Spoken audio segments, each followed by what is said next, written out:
আমাদের কচিকাচাদের মনে, আমাদের কচিকাচাদেরকে যেন এই ধরনের প্রতিষ্ঠানে রেখে তাদেরকে একটা আদর্শ নাগরিক এবং আদর্শ মুসলমান করে গড়ে তুলতে পারি, সেই তৌফিক দান করুন। আকুলু কওলি হাজা আস্তাগফিরুল্লাহ সাইল মুসলিমিন ফাস্তাগফিরুহু ইন্নাল গফুরুর রহিম। আসসালামু আলাইকুম ওয়া রাহমাতুল্লাহি ওয়া বারাকাতুহু।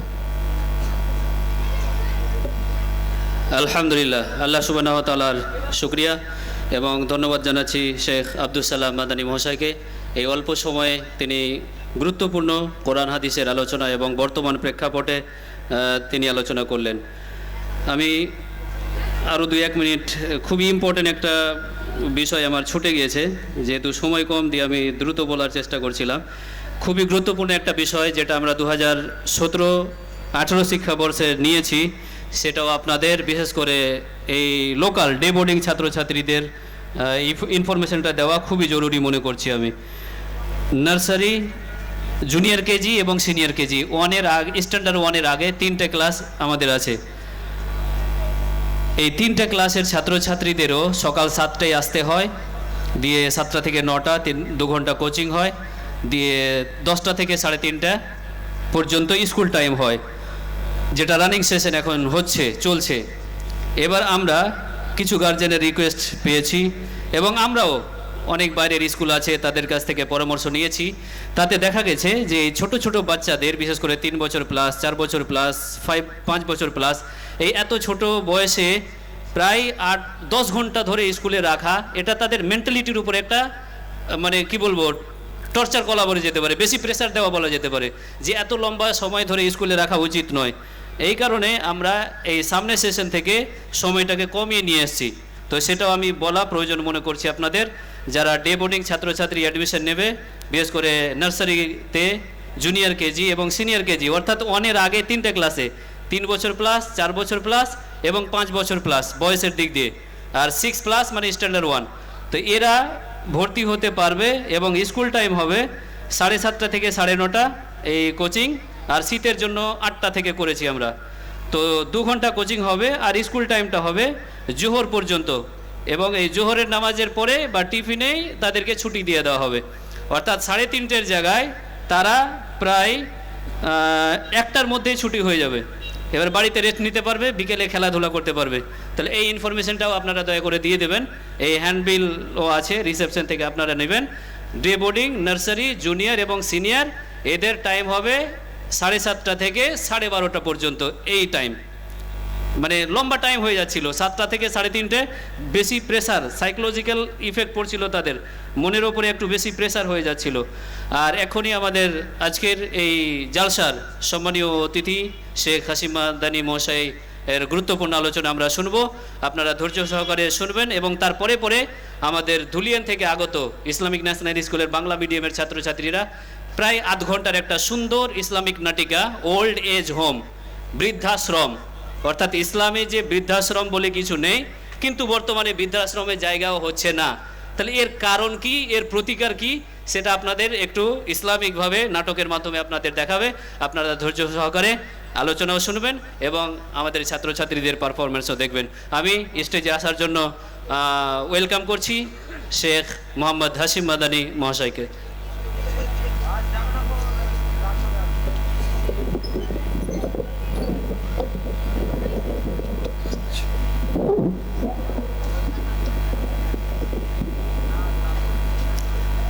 السلام عليكم ورحمة الله وبركاته.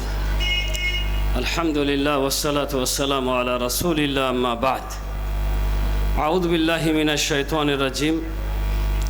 هل يستوي الذين يعلمون والذين لا يعلمون إنما يتذكر أولو الألباب. এখানে উপস্থিত যে সমস্ত ভাইরা রয়েছেন, মনে হয় এখানে আছেন এই প্রতিষ্ঠানের যারা প্রতিষ্ঠাতা, যারা সহযোগী এবং অভিভাবক এবং ছাত্রীদের কিছু মায়েরাও, এবং অনেক কিছু আপনারা শুনলেন যে শিক্ষা জিনিসটা কি, শিক্ষা সম্পর্কে ইসলাম কি বলেছে, শিক্ষার গুরুত্ব কি, মাহাত্ম্য কি, ইসলামের বৈশিষ্ট্য কি এ বিষয়ে আমাদের অনেকে জানা আছে, আরও জানার প্রয়োজন আছে। প্রথমে একটা কথা মনে রাখবেন, আল্লাহর প্রথম কথা যখন দুনিয়াতে এসেছিল, আল্লাহর প্রথম কথা যখন দুনিয়াতে এলো মুহাম্মদুর রাসূলুল্লাহ সাল্লাল্লাহু আলাইহি ওয়াসাল্লামের কাছে, তখন সেই কথাটা ছিল ইকরা, পড়ো।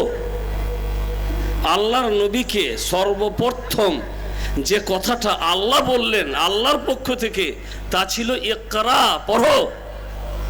আল্লাহ নবী বললেন মা আনা বেকারি, আমি তো পড়তে জানি না। রাসূল করিম সাল্লাল্লাহু আলাইহি ওয়াসাল্লাম পড়তে জানতেন না, তিনি নিরক্ষর ছিলেন, তার আক্ষরিক কোনো জ্ঞান ছিল না। তবে তিনি সর্বজ্ঞানে জ্ঞানান্বিত ছিলেন আল্লাহর পক্ষ থেকে, ওহির জ্ঞান, যে জ্ঞানে কোনো ভুল হয় না, ওহির জ্ঞানে ভুল হয় না।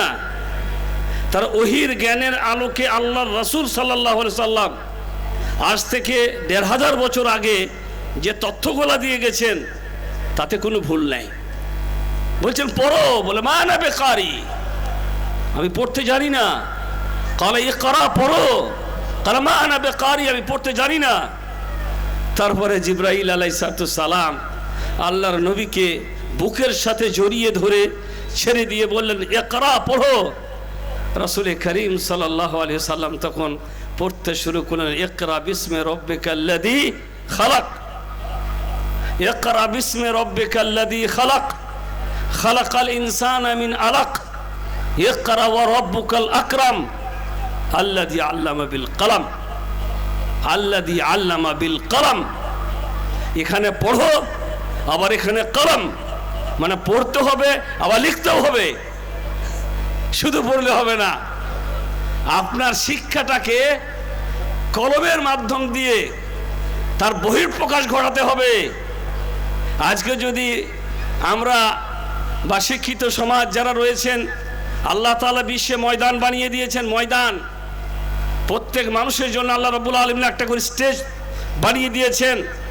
যেমন ডক্টর শরীফুল্লাহ হাফেজাহুল্লাহ, তার একটা ময়দান আল্লাহ তৈরি করে দিয়েছেন। মিজাজ, সবার দিয়ে সব কাজ হয় না, আমার দিয়ে কাজ হবে না, যে কাজ তিনি করতে পারছেন ইম্পসিবল, কোনোদিন সম্ভব নয়।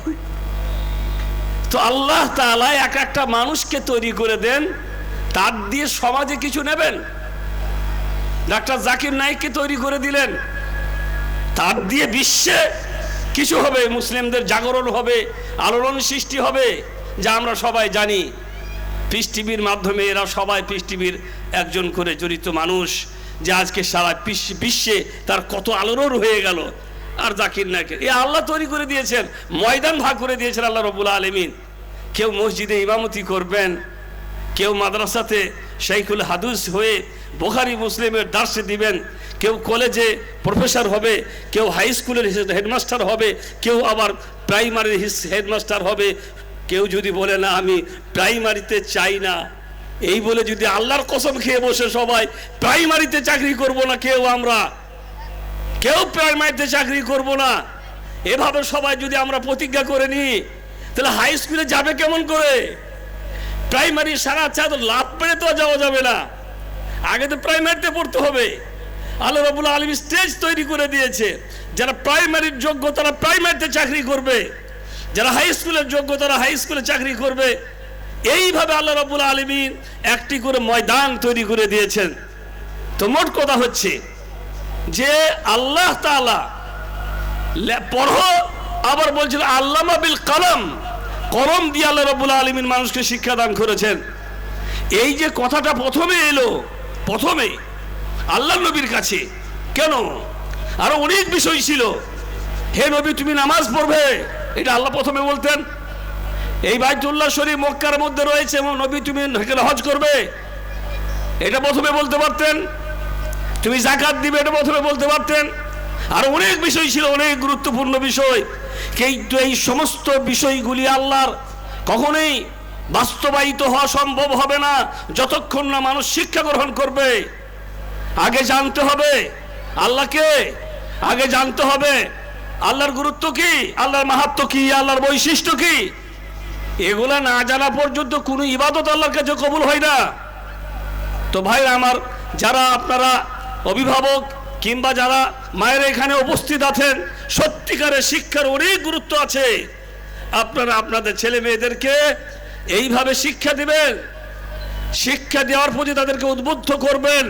তবে শুধু একটা শিক্ষা না, যেমন এই ধরনের প্রতিষ্ঠান Islamic national school, Islamic national school মানে ইসলাম আছে, ইসলাম আছে, তার মানে ইনশাআল্লাহ তাআলা, যদিও আমি এখানে আসিনি দেখিনি, কিন্তু আমার বিশ্বাস যে এখানে ছেলেদেরকে শিক্ষা দেওয়া হয় ইসলামী কিছু আদব কায়দা, ইসলামী তরিকা পদ্ধতি, তাদেরকে শিক্ষা দেওয়া হবে চাল চলন, ইসলামী নৈতিকতা, তাদেরকে শিক্ষা দেওয়া হবে ইসলামী আদর্শ।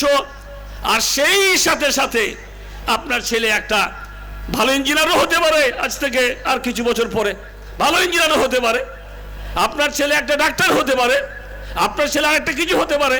কিন্তু ওই ছেলেটা যে এইরকম একটা প্রতিষ্ঠান থেকে পড়ে ইঞ্জিনিয়ারিং হয়ে গেল কিংবা ডাক্তার হয়ে গেল কিংবা আর কিছু হয়ে গেল, আল্লাহর রহমতে তার মাঝে ইসলাম থাকবে, ইসলামের প্রতি মহব্বত থাকবে, ইসলামের প্রতি ভালোবাসা থাকবে, ইসলামকে সে চিনবে জানবে। এটা হচ্ছে সব থেকে গুরুত্বপূর্ণ বিষয়। শুধু শিক্ষা না, ইসলামের শিক্ষার সাথে সাথে আপনি অন্য শিক্ষা দান করবেন, ইসলামের শিক্ষার সাথে সাথে। তা না হলে তো মনে করলো অনেক শিক্ষা ছিল, অসুবিধা নেই, আপনি যে কোনো জায়গাতে ভর্তি করতে পারেন আপনার ছেলেকে। কিন্তু যদি আপনার দিন আর দুনিয়া দুটোই হয়ে যায় একসাথে, আপনার ক্ষতিটা কোথায়? রব্বানা আতিনা ফিদ দুনিয়া হাসানা ওয়া ফিল আখিরাতি হাসানা ওয়া কিনা আযাবান নার। আল্লাহ বলছেন, হে আল্লাহ তুমি দুনিয়াতেও সুখ দাও। মানে আল্লাহ এ কথা বলেননি না তোমরা দুনিয়া নিয়ে কোনো কিছুই করবে না, দুনিয়াকে একদম বাদ দিয়ে দাও, শুধু আখিরাত, শুধু আখিরাত, শুধু জান্নাত, শুধু জাহান্নাম, এটা আল্লাহ বলেন। আল্লাহ বলছেন দুনিয়াও তোমাদেরকে অর্জন করতে হবে, দুনিয়ার ব্যাপারে যা কিছু প্রয়োজন, দুনিয়াকে জানা, দুনিয়ার ব্যাপারে শিক্ষা গ্রহণ করা, দুনিয়ার যে সমস্ত জিনিস তাও জানতে হবে, আর সেই সাথে সাথে আখিরাত। তবে দুনিয়ার উপরে আখিরাতকে প্রাধান্য দিতে হবে, দুনিয়ার উপরে আখিরাতকে প্রাধান্য দিতে হবে। তাই শিক্ষা বড়ই এমন একটা জিনিস, শিক্ষা ছাড়া কোনো সমাজ উন্নতি হয় না, উন্নতি লাভ করতে পারে না। ওই দেশ সব থেকে অর্থনৈতিক দিক দিয়ে সব থেকে নিম্নে রয়েছে, সব থেকে গরিব দেশ হিসাবে আখ্যায়িত হচ্ছে যে সমাজে বা যে দেশে শিক্ষার হার সব থেকে কম। যে দেশে শিক্ষার হার সব থেকে কম, তারা সব থেকে গরিব দেশ। আপনি দেখে নিন আমাদের পার্শ্বস্থ দেশ বাংলাদেশ, 80% সেখানে নিরক্ষর, আমরা জানি, কারণ আমরা যেখানে কাজ করি সৌদি আরবে, সেখানে ওরাই সব কাজ করে, বুঝতে পারলেন? তা খুব কম এমন একটা লোক পাই যে পড়তে জানে, বুঝতে পারলে? আমাদের ইসলামিক সেন্টার, সেখানে বইয়ের তর্জমা হয়, বাংলায় তর্জমা করি আমরা, বাংলা থেকে আপনার কি বলে আরবি থেকে বাংলা করা, এটা হচ্ছে আমাদের কাজ। সেই বই সেখানে প্রিন্ট হয়, এই বাঙালিদের মাঝে বন্টন হয়। বই যখন দিতে যায় বলে বাবা আমি পড়তে জানি না গো, বেশিরভাগ এরকম অবস্থা। আবার আমাদের এই ইন্ডিয়াতে দেখেন, ভারতবর্ষের মধ্যে দেখেন সব থেকে শিক্ষিত কারা? কেরল। সব থেকে শিক্ষিত, শিক্ষার হার সব থেকে বেশি কেরল। কারণ দেখেন, যদি কলকাতা এয়ারপোর্টে যান, ওখানে যারা কাজ করছে কেরালার মানুষ, দিল্লি এয়ারপোর্টে কাজ করছে কেরালার মানুষ, বোম্বাই এয়ারপোর্টে কাজ করছে কেরালার মানুষ, চেন্নাই এয়ারপোর্ট, বিভিন্ন এয়ারপোর্ট, এই এয়ারপোর্টগুলোতে গেছি আমি, যেখানে যাই রে বাবা সব সময় ওরাই, আর মাথা খারাপ হয়ে যায়, সব জায়গাতে ওরা। আবার রিয়াজ এয়ারপোর্টেও ওরা। কেন? কারণ ওরা শিক্ষায় এগিয়ে রয়েছে, ওরা শিক্ষায় এগিয়ে রয়েছে, তাই ওরা সব জায়গাতে চান্স পেয়ে গেছে শিক্ষা না থাকার কারণে। যেমন এখানে বাংলার সাথে সাথে ইংরাজি এবং আরও অন্যান্য ভাষা খুবই দরকার, প্রয়োজন। বর্তমান জামানায় ইংরাজি জানা খুবই প্রয়োজন, দরকার। আমরা একটা নিজের মধ্যে একটা ঘাটতি অনুভব করি। আমরা আজকে যদি আমাদের এই হাদিস ও কোরআনের কথাগুলিকে ইংরেজিতে পরিবেশন করতে পারতাম, সুন্দর করে তুলে ধরতে পারতাম, তাহলে মনে হয় সমাজে অনেক কাজ হতো, অনেক শিক্ষিত লোকদেরকে হয়তো কিছু বোঝাতে পারতাম। কিন্তু ইংরেজিতে দুর্বল, জানি না। তো প্রয়োজন আছে ভাষা শিখা, ইংরেজি ভাষা, আরো ভাষা প্রয়োজন আছে। তো এখানে স্পিকিং, যেটা ইসলাম মানে এরকম ইসলামিক সেন্টারে বা ইসলামিক ন্যাশনাল স্কুলে এই যে ইংরাজি স্পিকিং শেখানো হয় বা আর কিছু, এগুলো খুবই দরকার। অদূর ভবিষ্যতে এই ছেলেগুলো ইনশাআল্লাহ তাআলা একটা বড় কেউ হবে, জাকির নায়েক তৈরি হবে। জাকির নায়েক একটা না, আল্লাহ রাব্বুল আলামিন চাইলেন আরো কত জাকির নায়েক তৈরি হতে পারে। এরা শুধু ওসিলা, আমাদের ডাক্তার শরীফুল্লাহ সাহেব, এসব ওসিলা, এদেরই মাধ্যমে আল্লাহ রাব্বুল আলামিন দিবেন এরকম অনেক মানুষ, অনেক মানে ছেলেরা তৈরি হবে অদূর ভবিষ্যতে, যারা ইসলামের বাণীকে আমাদের ইংরেজি ভাষাতে প্রয়োজন হলে ইংরেজি ভাষায়, আরো কোনো ভাষায় তৈরি হলে আরো কোনো ভাষায় মানুষের কাছে পরিবেশন করবে। তাই খুব গুরুত্ব দিবেন যে শিক্ষা প্রয়োজন আছে, ইসলামী শিক্ষা এবং আরো অন্যান্য শিক্ষা। একটা আরবি কবি বলছে তাআল্লাম ফালাইসাল মারউ ইউলাদু আলিমা ওয়ালাইসাল আলিমু কামান হুয়া জাহিলু। তাআল্লাম, শিখো, শিক্ষা গ্রহণ করো। ফালাইসাল মারউ ইউলাদু আলিমা, কারণ দুনিয়াতে কোনো মানুষ শিক্ষা গ্রহণ করে আসে না। আমরা যখন দুনিয়াতে এসেছিলাম আমরা কেউ কিছু জানতাম, নাথিং, কিছুই জানতাম না। আমাদের জীবনে একটা এমন সময় চলে গেছে যখন আমরা উল্লেখযোগ্য কোনো কিছুই ছিলাম না। আল্লাহ রাব্বুল আলামিন কোরআনে উল্লেখ করেছেন, হাল আতা আলাল ইনসানি হিনুম মিনাদ দাহর লাম ইয়াকুন শাইয়্যাম মাযকুরা। মানুষের জীবনে কি এমন একটা সময় আসেনি যখন সে উল্লেখযোগ্য কোনো কিছুই ছিল না? আমার উল্লেখ ছিল না যে আমি হাশেম মাদানী, না, আমি ছিলাম না। ডাক্তার শরীফুল্লাহ ছিলেন না, ডাক্তার জাকির নায়েক ছিলেন না, কেউ ছিল না, কেউ ছিলাম না। তারপরে আল্লাহ রাব্বুল আলামিন আমাদেরকে অস্তিত্বে নিয়ে এলেন। তখন আমরা মূর্খ, কিছুই জানি না। তাআল্লাম, শিক্ষা গ্রহণ করো। ফালাইসাল মারউ ইউলাদু আলিমা, কারণ মানুষ দুনিয়াতে শিক্ষিত বা শিক্ষা গ্রহণ করে আসে না। ওয়ালাইসাল আলিমু কামান হুয়া জাহিলু, আর যারা শিক্ষিত আর যারা অশিক্ষিত তারা কোনোদিন সমান নয়। এটাই আল্লাহ কোরআনে বলেছেন, হাল ইয়াস্তাবিল্লাযীনা ইয়ালামুনা ওয়াল্লাযীনা লা ইয়ালামুন ইন্নামা ইয়াতাযাক্কারু উলুল আলবাব। এটা সূরা জুমারের 9 নম্বর আয়াত। হাল ইয়াস্তাবিল্লাযীনা ইয়ালামুন ওয়াল্লাযীনা লা ইয়ালামুন। আল্লাহর প্রশ্ন এটা। আল্লাহ আমাদেরকে প্রশ্ন করছে, যারা জানে আর যারা জানে না, যারা জানে আর যারা জানে না, যারা শিক্ষিত আর যারা অশিক্ষিত, তারা কি সমান? স্তরী, তারা কি সমান? প্রশ্ন, উত্তর আমাদের কাছ থেকে চাইছেন। ইন্নামা ইয়াতাযাক্কারু উলুল আলবাব। শিক্ষা গ্রহণ করে, উপদেশ গ্রহণ করে কারা? যারা জ্ঞানী হয়, উলুল আলবাব। তো আল্লাহ রাব্বুল আলামিন এই কথাগুলি কোরআনে দিয়ে আমাদেরকে উদ্বুদ্ধ করছেন শিক্ষার উপরে, যে যেন আমরা শিক্ষা গ্রহণ করি। আর ছেলেদেরকে যেন শিক্ষার প্রতি তাদের মনোভাব তৈরি করি, তাদের মিজাজ তৈরি করতে হবে যে শিক্ষা করা বা শিক্ষিত হওয়া কি জিনিস। মিজাজ বানাইতে হয়।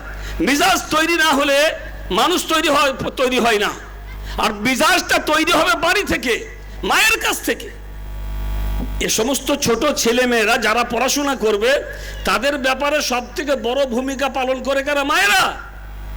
তাই মায়ের কাছ থেকে এই মনোভাব তৈরি হবে। মারা ইচ্ছা করলে তারাই একটা বড় মাদ্রাসা এবং তারা ছেলেদের মধ্যে এরকম একটা বীজ বপন করবে যে হ্যাঁ, শিক্ষা গ্রহণ করা অতীব জরুরি জিনিস। আর একটা কথা মনে রাখবেন, ছেলে মেয়েদের ব্যাপারে খুব ছোট করে চিন্তা করবেন না। ছোট করে চিন্তা মানে হচ্ছে যে আমার ছেলেটা মোটামুটি একটা প্রাইমারি চাকরি পেলেও চলবে, অসুবিধা নেই। বুঝতে পারলে? যেমন আমাদের যে নিজামিয়া মাদ্রাসা আছে, সে নিজামিয়া মাদ্রাসাতে পড়াশোনা করে, তাদেরকে যদি জিজ্ঞাসা করে হাগো পড়াশোনা করে মোটামুটি তুমি কি হতে চাও, কি হলে ভালো হয়, মসজিদের একটা ইমাম হলেও কাজ চলে যাবে। বুঝতে পার, এগুলো ছোট মনের ছোট কথা। আপনার ছেলের ব্যাপারে আপনি এটা কেন চিন্তা করছেন যে একটা প্রাইমারি স্কুল হলেই চলবে, একটা হাই স্কুল হলেই চলবে, একটা কলেজের মাস্টার হলে চলবে? কেন আপনার ছেলে আরও বড় হতে পারে না, আরও বড় হতে পারে না? আল্লাহ রাব্বুল আলামিন জানেন কার ছেলে কেমন হবে। আমি যখন মাদ্রাসায় পড়েছিলাম আমার বাবা জানতেনই না যে আমি মদিনা বিশ্ববিদ্যালয়ে চলে যাবো আবার পড়াশোনা করতে। এটা যে একটা এমন এমন চিন্তাই করা যায় না, আমিও জানতাম না। পড়াশোনা করেছি মাদ্রাসা লাইনে, মাদ্রাসা লাইন তো বুঝেন। আজকে আমাদের সমাজে এরকম স্কুলগুলো তখন যদি থাকতো মনে হয় তাহলে আমরা মনে হয় এগুলোও জানতাম কিছু, এই সমস্ত মানে ইংরাজি টিংরেজি আরও কিছু, কিন্তু এগুলো ছিল না। তখন লাইন ছিল, যদি মাদ্রাসা বড় এটা হবে না, আর এটা বললে ওটা হবে না, মানে হয় আলিফ লাম মিম কিংবা এবিসিডি, ও আ ক খ, দুটোর মধ্যে একটা। এবার তুমি কোনটাকে লিবে লাও। এবার যারা বলতো ভালো মানুষ বলতো না আমরা আল্লাহ আল্লাহ দিনদার বাবা, ও বাবার দরকার নাই, আলিফ বা তাসা পড়ুক আমার ছেলেরা, ওরা ওইটা নিয়ে নিয়েছে, ওটাই শিখেছে। আর যারা বলছে না আমাদের হাই স্কুল, আমাদের প্রাইমারি, আমাদের কলেজ, ছেলেদের ভবিষ্যৎ আছে, অদূর ভবিষ্যতে ছেলেদেরকে মানুষ করতে হবে, ওদের একটা মানে কি বলে ক্রেটার, বহু কিছু চিন্তা ভাবনা যারা করে তারা বলছে না বাবা ওই স্কুলে পড়তে হবে, এসব পড়ে ভবিষ্যৎ নেই, এইসব মানে মাদ্রাসাগুলোতে পড়ে কোনো ভবিষ্যৎ নেই। এ মাদ্রাসায় পড়ে একটা মসজিদের ইমাম হবে, ইয়ার কত টাকা বেতন, আজকের মসজিদের ইমামদের কত বেতন তা আমরা ভালো করেই জানি, যদিও আমাদের নেতারা একটু একটু বাড়িয়ে টাড়িয়ে দিয়ে 2000 2500 করে দিয়েছে। তো যাই হোক, তো আমাদের তো এই অবস্থা, এইরকম একটা চিন্তা ভাবনা, এইদিকে গেলে এইদিকে হয় না, এইদিকে গেলে এইদিকে হয় না, এরকম অবস্থা ছিল। এখন এরকম স্কুল যদি হয়ে গেছে বা হয়েছে, তাতে সত্যিকারে অনেক লাভ আছে যে ছেলেদের ইনশাআল্লাহ দুটোই হবে একসাথে। তো ছোট্ট চিন্তা করবেন না, চিন্তা করবেন বড় করে, বড় কিছু যেন হয়, সমাজের মানুষের কাছে যেন তার পরিচয় হয়, সমাজ যেন তার দ্বারা উপকৃত হয়। বুঝতে পারলেন? রাসূল করিম সাল্লাল্লাহু আলাইহি ওয়াসাল্লাম যখন আমাদেরকে বললেন আল্লাহর কাছে জান্নাত চাইবে, তো সাধারণ একটা জান্নাত পেলেই তো হয়ে যায়। আরে জান্নাতে যে কোনো জান্নাত, যেমনই জান্নাত হোক, আরে জান্নাত তো জান্নাতই, তার কোনো তুলনা হয় না, জান্নাতের কোনো তুলনা হয় না। আল জান্নাতু মালা আইনুন রাত ওয়ালা উদুনুন সামিআত ওয়ালা খাতারা আলা কলবে বাশার। মুহাম্মদুর রাসূলুল্লাহ সাল্লাল্লাহু আলাইহি ওয়াসাল্লাম বলছেন বুখারী শরীফের হাদিসে, আল জান্নাতু মালা আইনুন রাত, জান্নাত এমন এক জিনিস যা কোনো চোখ দেখেনি। আরে দুনিয়াতে যতই ভালো জিনিস দেখেন, অনেক অনেক জিনিস দেখবেন খুব সুন্দর লাগবে, কিন্তু না, ও জান্নাত নয়। জান্নাত অনেক ঊর্ধ্বে, জান্নাত এমন এক জিনিস মালা আইনুন রাত, যা কোনো চোখ দেখেনি, ওয়ালা উদুনুন সামিআত, যা কোনো কান শুনেনি, ওয়ালা খাতারা আলা কলবি বাশার, জান্নাতের সঠিক ধারণা কোনো মানুষের অন্তরে উদয় হতে পারে না। তুমি আমি আমরা সবাই ধারণা করব জান্নাতটা মনে হয় এরকম এরকম এরকম এরকম, যত ধারণা করব জান্নাত তার অনেক উঠতে হবে। এটা হচ্ছে জান্নাত। সেই জান্নাতের একটাতে গেলেই তো হলো। জান্নাতের ডিপার্টমেন্ট আছে, বুঝতে পারলেন? জান্নাত একরকম নয়, ভাড়ার পানের মতো আল্লাহ গুটিয়ে একটাতে ভরে দিবে, যা খাগা দাগা ঘুরে বেড়াগা যা, না, ডিপার্টমেন্ট আছে ট্রেনের মতন, বুঝতে পারলেন? চালু ডিব্বা আছে, ফার্স্ট ক্লাস আছে, এসি ক্লাস আছে।